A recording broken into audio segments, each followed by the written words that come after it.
Hi, it's Rebecca Whitman, your host of the Balanced, Beautiful, and Abundant Show. I'm a top-rated life coach, an international best-selling author, and a multi-passionate entrepreneur. I'm on a mission to help you go from burned out to balanced, beautiful, and abundant. The experts on this show will help you achieve work-life balance so that you can experience abundance in 7 pillars of life: spirituality, health, emotions, romance, mindset, social, and financial life.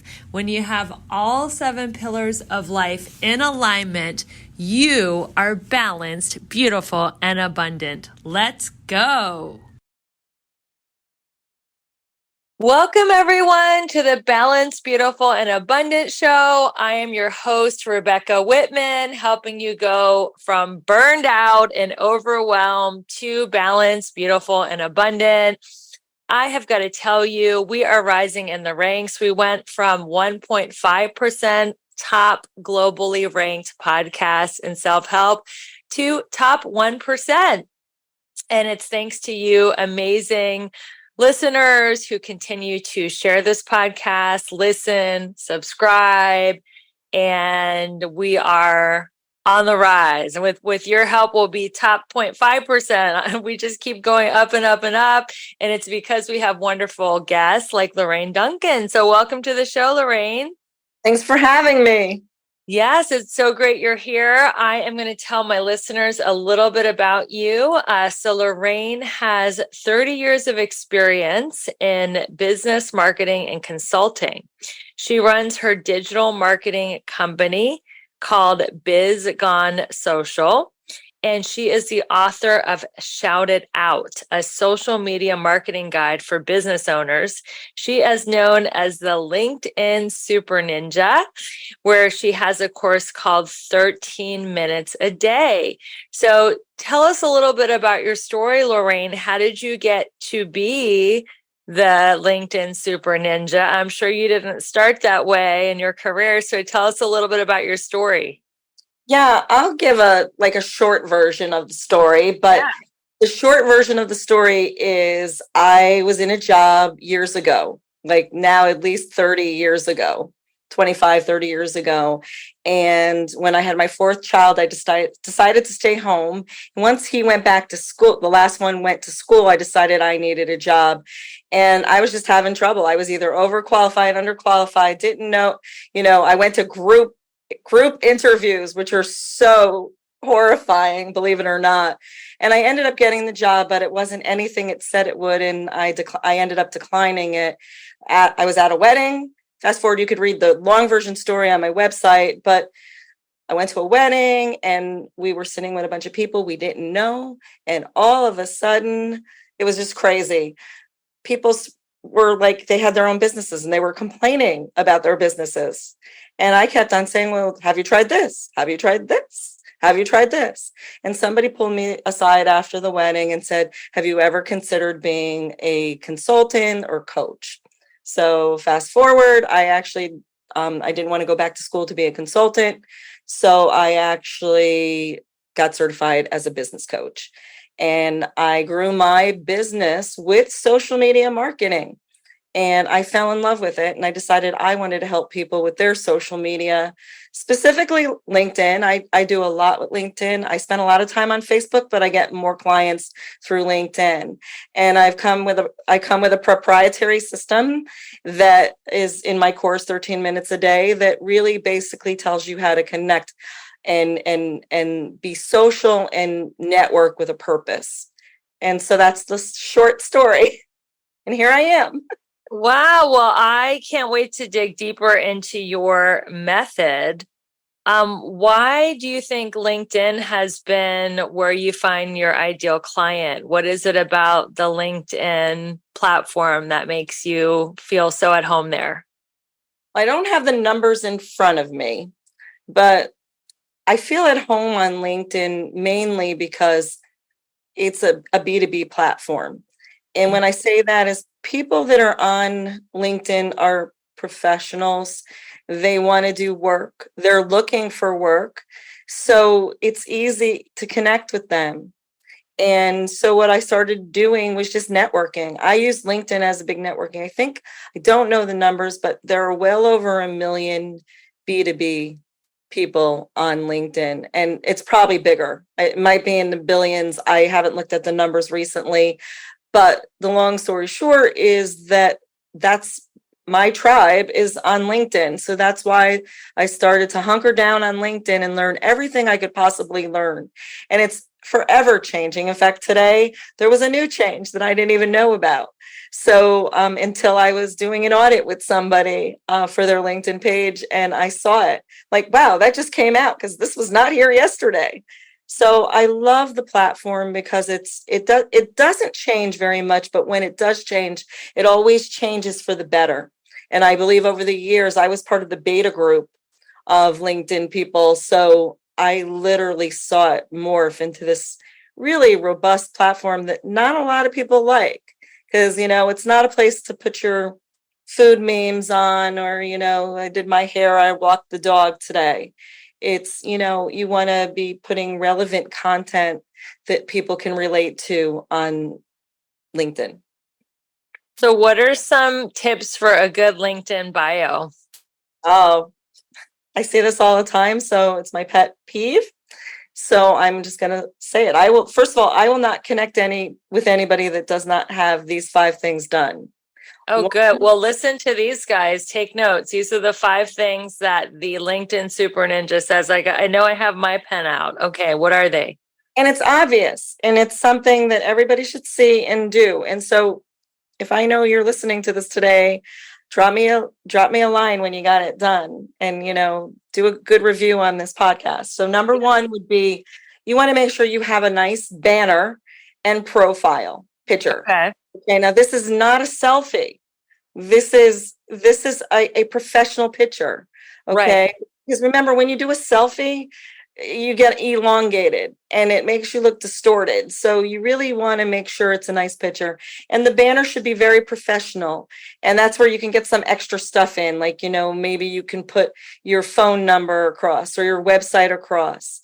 It is the biggest piece of real estate, and it's what they see first. And if they see the LinkedIn banner, which is this grayish blue banner with nothing on it, and the profile picture with just a shape of a person, it doesn't attract. So, and you want to think, here's the thing that you want to think while you're creating this great profile. And I know you said bio, so I'm going to talk about that. The headline is where your first bio is. Mm-hmm. So meaning I honestly like, professional coach. I'll just pretend I'm a professional coach. Professional coach. I help XYZ do XYZ. Right. Simple as that. Because everybody, I talked to somebody recently that had their prior job on for their headline. Okay, so the headline is the first thing they see that's right below the banner. Okay, so you want to make sure you get that right and it attracts. I get a lot of attraction with just by putting Super LinkedIn Ninja. Yeah. Everybody asks me about that.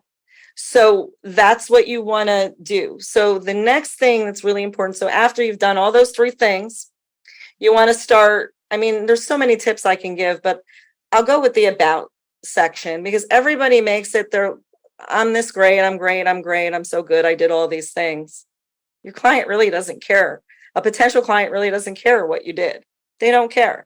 They want to know how you can help them. So what you want to do is you want to, again, make it very client facing. When you work with me, blah, blah, blah, blah, blah, blah. And then if they've gone as far, meaning that everything above they've liked so far, if they've gone to the about, then on the bottom, this is the biggest tip I can give you. If they've gone that far, just on the bottom, there's no clickable links in the about section. But what you can do is you can put your email address on the bottom, and you can put your website, because nobody's going to go back up to the top to do that if they spent time reading your about section. And please make it short. You could literally save some time reading, make the information that you're putting there all facing them, something that this is a problem I solve. This is how I work. This is when you work with a coach, blah, blah, blah. So, and you could look at so many profiles that they talk about their 25 years in corporate, but so what does that translate to you helping me? So you want to make sure that you fill that out. And a lot of people don't even have it filled out. So take the time to do that. And the last thing I'm going to recommend, I think, did I give you 5? Let's see. I think I got 3. I got banner and profile pic, headline, and the about. I'm ready. I'm ready for my 2 more tips. I got my pen ready. Okay, so number 4, there's 2 little things that I can't show you, but I can tell you about them. So one is if you don't have it open already, if you went to my LinkedIn page, for instance, my LinkedIn page has this little blue square, that's actually on my LinkedIn profile that says providing services. And then I go a little deeper of what services I provide. So the blue square is called providing services? Well, no. So I don't know there's a button. So let me just go to my LinkedIn page real quick. Okay. I will tell you exactly where it is because it's really hard to describe verbally. But when you are on your LinkedIn dashboard, so that's your LinkedIn dashboard. So it will have the big banner view, the profile, then it has your name, and then it has your headline. Then a little bit lower, it will say add profile section and more. And then there's this blue button. Okay. And I believe it says open to or I want to on it. I've seen it done both ways. You want to click that and it will have, and when you click that, it will have 3 things. I want to find a job. I want to hire, or I think it's I'm open to, I want to find a job or I want to hire. If you're business services, you want to, it's called providing services. So you want to click that providing services and you want to fill that all out. And when you fill that all out, you will don't forget to save. Remember, anything you do, always hit if it has a save button, hit the save button. And then you'll get that beautiful little light blue box in your profile. And that will make your profile stick out. On top of that, right under there, if you're in your dashboard, it has resources and then it will say creator mode. You want to toggle that on.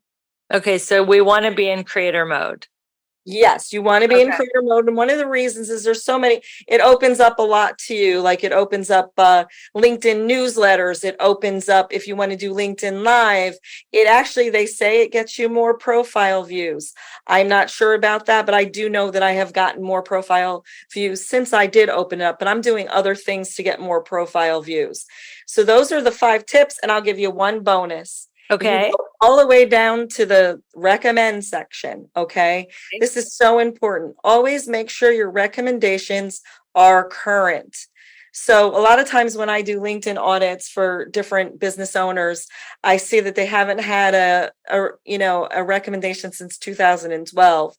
And that actually kind of shows, well, people are going to start wondering, because when I'm going to work with somebody and it's through LinkedIn, I actually do read their profile. And hint, because I am a networker and I connect with a lot of people, I do read your profile. So I'm not going to connect with you if there's certain things you don't have.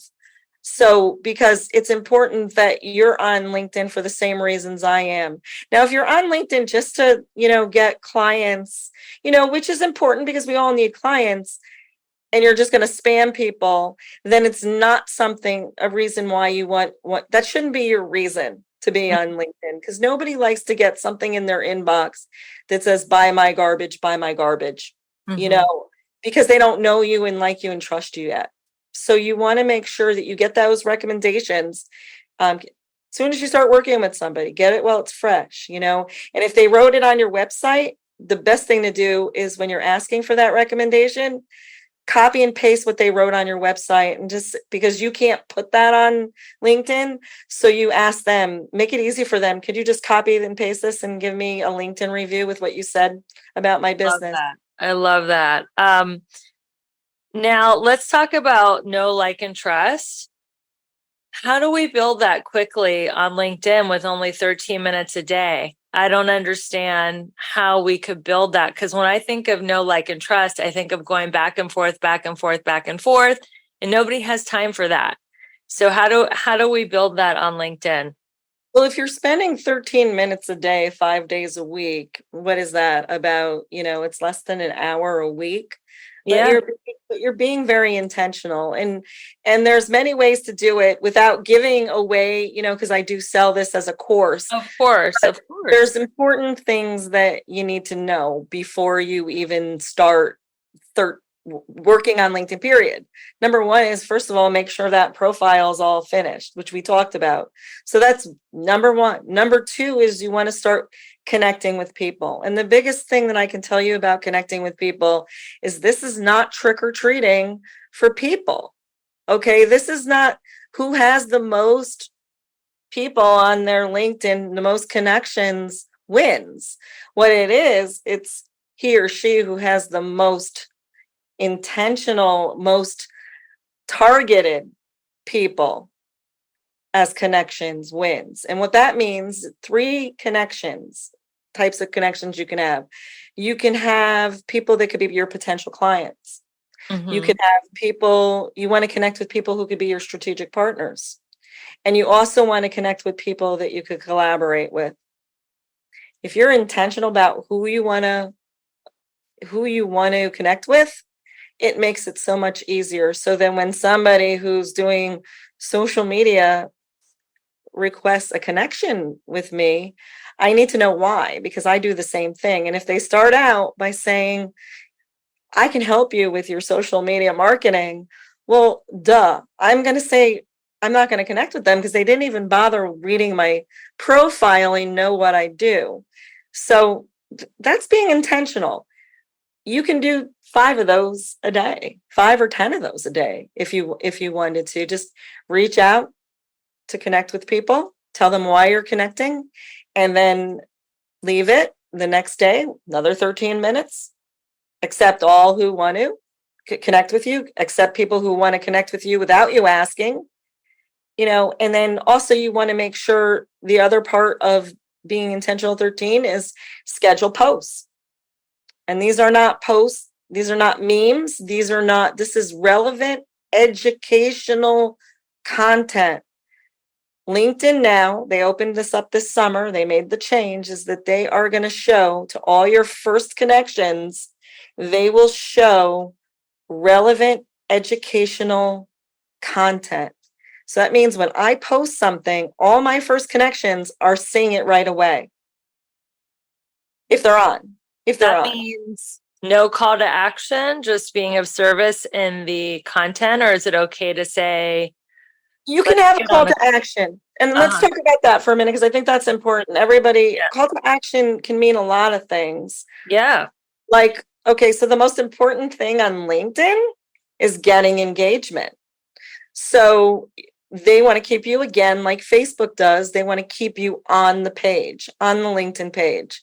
So how do you get engagement? With a call to action? Hey, like I just did for a plumbing contracting company today. I shared a story about somebody who had a leak in their ceiling. So I came with the call to action at the end was, I would love to hear more of your plumbing stories, nightmare plumbing stories. That gets people to engage. And, on LinkedIn, for instance, people love to, you know, engage, like, and love to give their expertise on something or share their stories because everybody loves to hear stories. Another way you can get engagement with a post, so that's that one kind of call to action. Another kind of call to action is good for the business owner, such as a poll. But Mhm. just remember, and LinkedIn makes it very easy. They have a like a poll segment. You just go on there, you create a poll. But remember, everything has to be spelled correctly and done right because you can't edit a poll. Once you hit publish, you can't edit it. So make sure you're doing that. That gets major engagement. I do test every once in a while. My last poll didn't do very well. I'm not really sure why, but only a few people answered it. Maybe it wasn't a good question, but try to ask questions that are going to get, there's all these things that they'll say, this is the best question to ask, but it's really not relevant. Sometimes it's not relevant to my business or, if you're a business, it may not be relevant to your business. So try to ask a question that will get you information for your next marketing launch, or that will give, or will, you'll know what one of the problems is that you need to solve or that you need to hit. And that really helps. So there's other things to do on LinkedIn besides is the engaging part. So you want to also make sure that you're always engaging with your audience. So it's kind of like if somebody says something, you want to like it, and then if you can reply back to that, you really should, because that will show, that will go into the algorithm and show that people are engaging on your posts. Are videos and photos as important on LinkedIn when you post, or is it not so important? Graphics are nice. People are attracted to graphics. So most of the people, especially the millennials, they're on their phone, and literally they want, they want to interact right there from their phone. So the videos are great. And this is what I highly recommend with the videos, though. It's, don't put a YouTube link on, because that brings it to YouTube. And LinkedIn doesn't want you going to YouTube. LinkedIn wants you staying on LinkedIn. Now, there are experts out there that would disagree with me on that, but I've done it both ways, and I see that I get so much more views on my videos when I post it directly, as opposed to putting a URL link in. So put it in and make sure you have, because millennials and Generation Zs are watching on their phone, and they're usually in Starbucks or wherever else they hang out.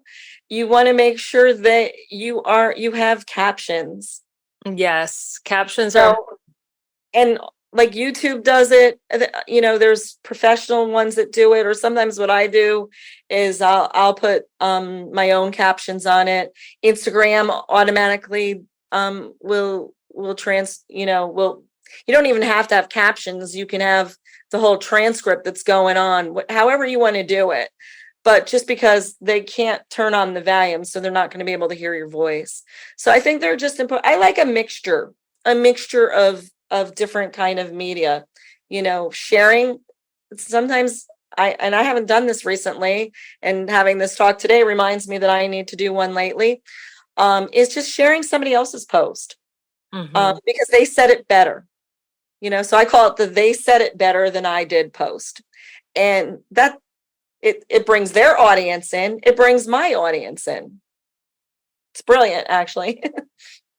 Are short form videos crucial on LinkedIn like they are on Instagram, TikTok, and Facebook? Are reels, can you repurpose a reel from another platform? And are people getting more engagement with short form video on LinkedIn versus still photo?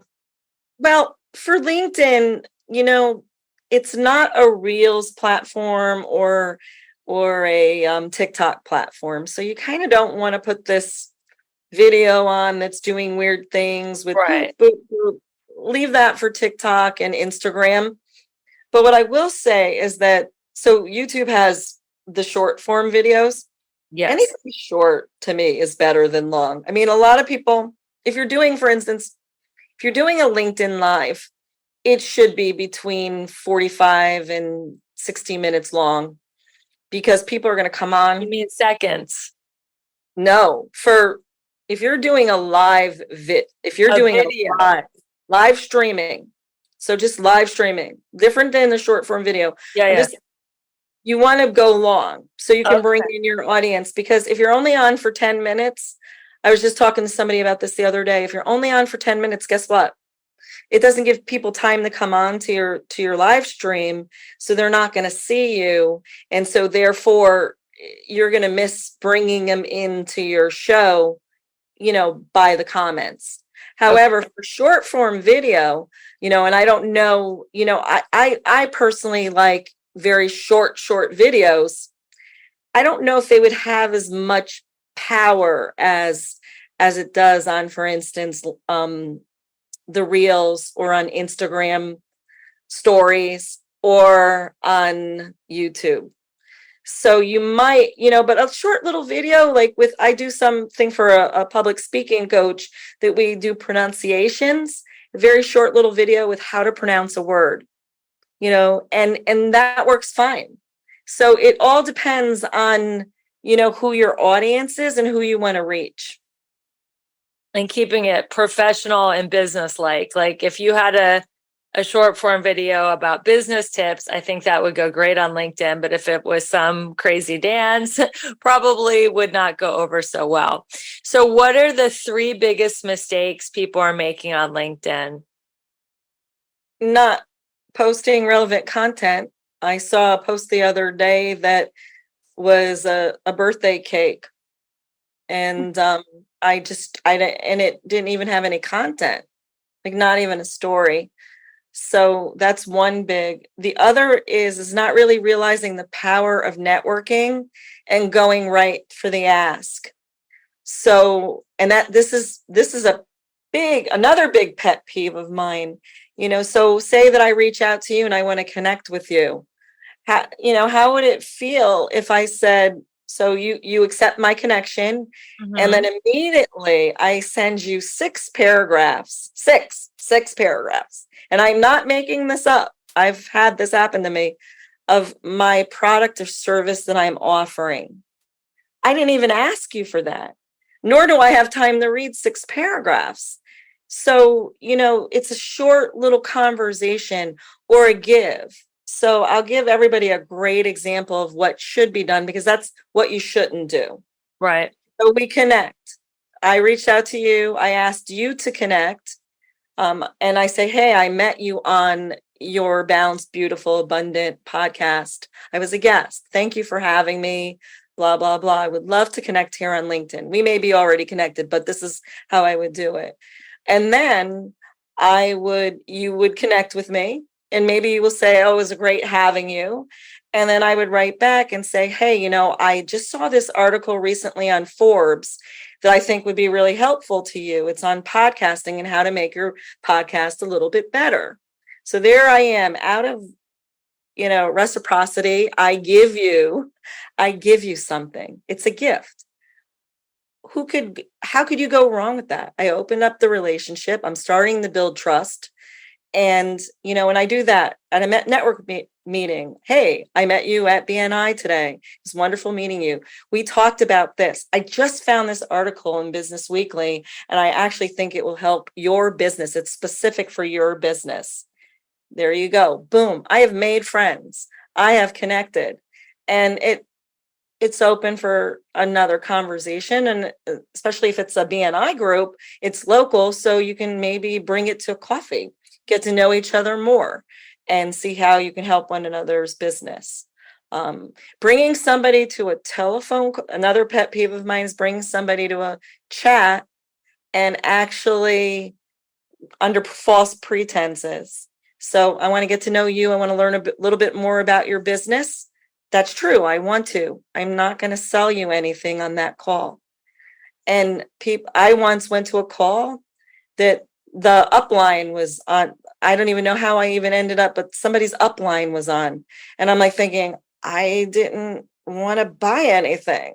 So that's a little scary. It's kind of like being, there's like, I'm not to be mean to Amway people, but we had a friend that got into it and they invited us over for dinner. And that's what we thought we were getting invited over for dinner. And we had an Amway presentation. They never mentioned that they were going to be presenting this new thing that they were doing. Totally wrong. So, and those are, I guess, my biggest things. That I say 3? I don't know. I talk too much, I guess. Yeah, these are wonderful. So how many times should you go back and forth before you invite someone to a call and see how you could support each other, collaborate, or be strategic partners? Like, you offer them value, it could be an article, it could be a podcast, it could be an episode of the Balanced, Beautiful, and Abundant show that is pertinent to them. And they say, oh, thank you, I'll check it out. And then how many times do you go back and forth before you invite someone to get on a collaboration or a virtual coffee call or something? I think it's up to you. And what I mean by that is you can kind of feel it out. I had somebody that I connected with the other day that said, if you try to spam me in 30 days, it was the best. Actually, I wish I could find it. I'm going to copy it so I can show it at my next webinar I do. But it was like, hi, it was great connecting with you. If you try to spam me and within the next 30 days, I will just wipe you out of my contacts or whatever. It was hysterical.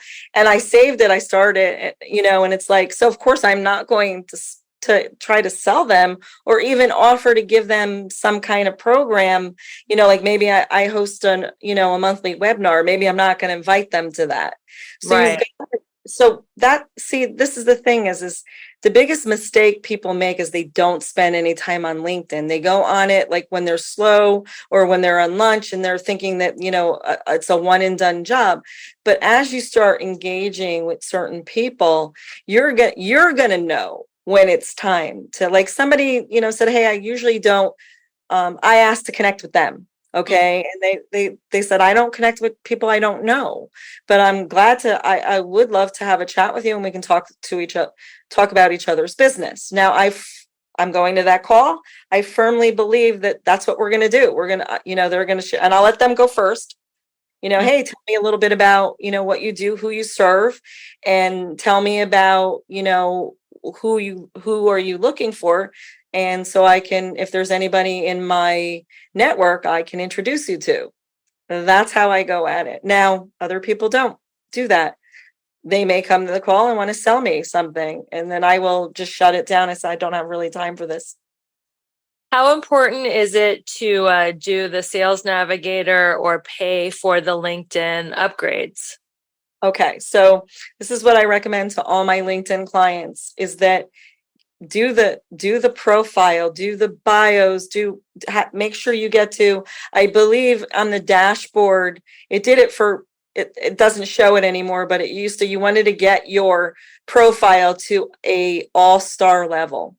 Mm-hmm. So one of the things is, and by the way, when it comes to those recommendations that I said, make sure you get, it's not open on all profiles. So you have to go to the little section that says add profile section, and you have to find it in there. And then you have to add recommendations, and you actually have to get your first recommendation at that point. Be ready to ask for a recommendation at that point. So it's the same way. Wow. Did I answer that? Yeah. So if somebody was looking to network on LinkedIn, is it necessary to purchase the Sales Navigator or one of the packages? So what I say is make sure, that's what I was getting to. Thank you for reminding me. Yeah. Make sure you get all that done first, and that you are consistent. You're on it at least 3 to 4 days a week. Look, if you can't commit to 5 days a week on LinkedIn, start out with what you can commit to. Just set an intention. I'm going to spend an hour on LinkedIn on Wednesdays, and do all your LinkedIn stuff on Wednesday, and then be consistent. Just be consistent. And then maybe dabble with premium so you can like reach out to a few more people. Sales Navigator, if you want to do some robust prospecting. Okay, now prospecting, what is that? Yeah, what is that on LinkedIn? It's not reaching out to every single person in Sales Navigator because you can and selling your stuff to them. It's, again, you're networking, you're seeing if there could be some kind of synergy between you and that person. Not, just because I'm reaching out, like, for instance, if I'm reaching out to photographers, okay, doesn't mean that I'm going to resonate with every single photographer out there. So you want to make sure that you're reaching out to the proper people. And that's what Sales Navigator has you do. Plus, a little bonus of Sales Navigator is it tells you when the last time they were on LinkedIn. So I'll give you an example. I did a project for someone years ago where we were reaching out to doctors. Now, doctors are on LinkedIn, but guess what? They're not active on LinkedIn. So, and which I knew ahead of time, and I said that to the clients, so they were well aware. They just wanted to give it a shot. And so it was, but I had already knew that, because you can tell through Sales Navigator who's on and who's not. And what I do, so like say that I was reaching out to photographers. Well, I'm not going to reach out to a photographer that hasn't been on. Their last visit was a year and a half ago to Yeah. LinkedIn. So that's where that helps you from. Are those things necessary? I don't get any kickbacks from LinkedIn if I say that they are necessary or not necessary. But honestly, I think if you can do all the stuff that I said and network without the paying for premium and navigator, then by all means do. I just, because that's what I do. This is what I do for a living, and this is what I do for my clients. It's a necessity. If they want to reach out to, executive directors, for instance, in corporations, Sales Navigator is the best way to do it.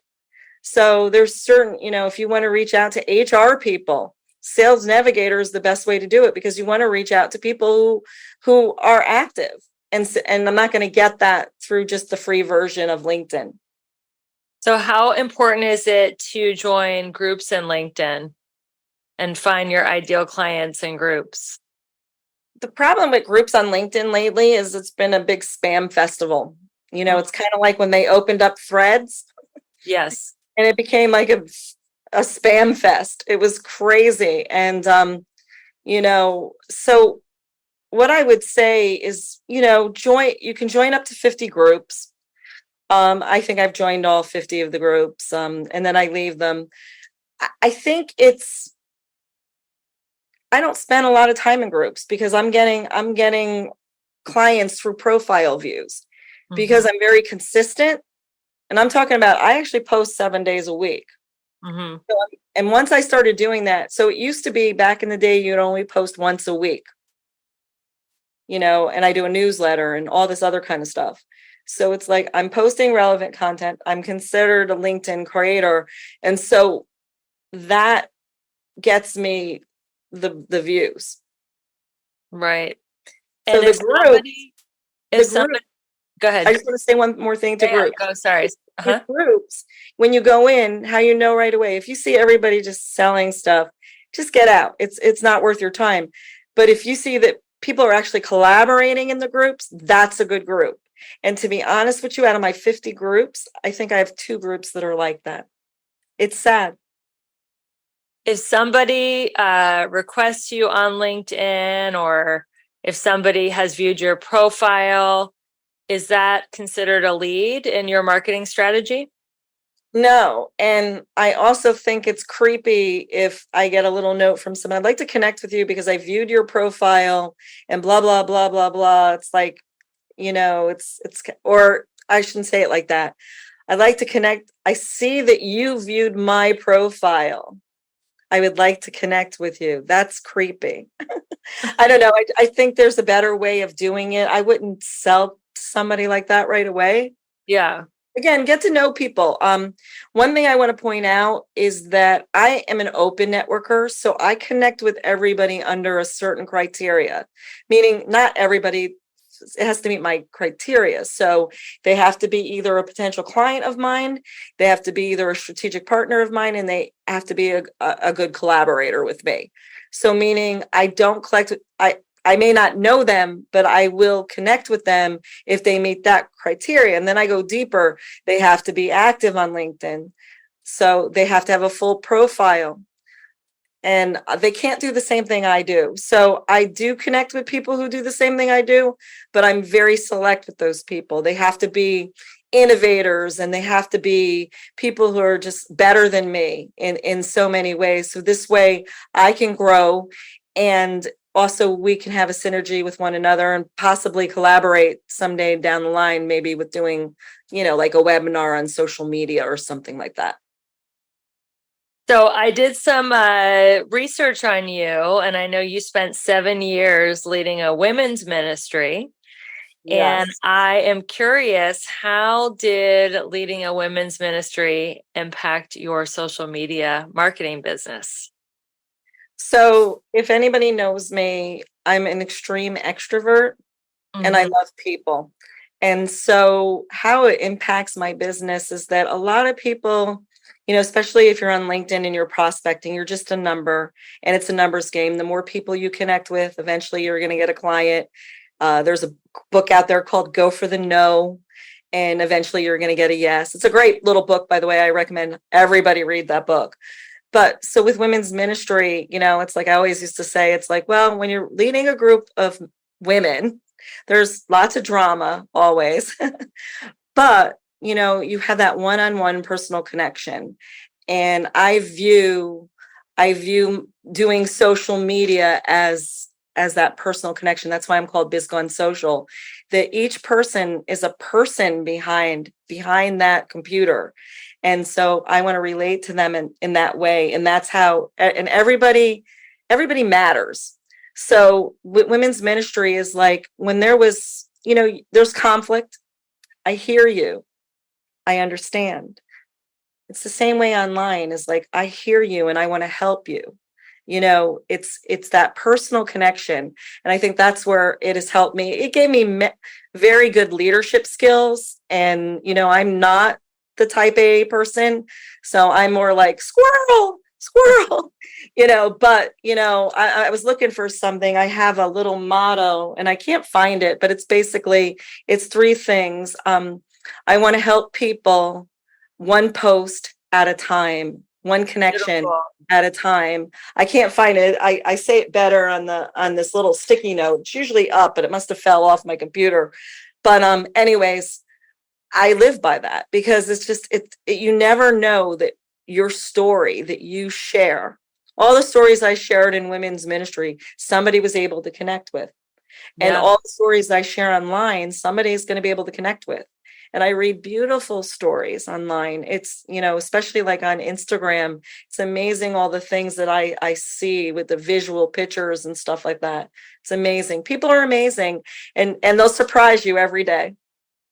It's funny. I post a lot online and I do post a lot of inspiration, and people are always saying, oh my God, I just saw your post at the perfect time of my day. I was feeling down and I needed to hear exactly what you wrote. And that makes me feel so good. And it gives me the fire to keep posting.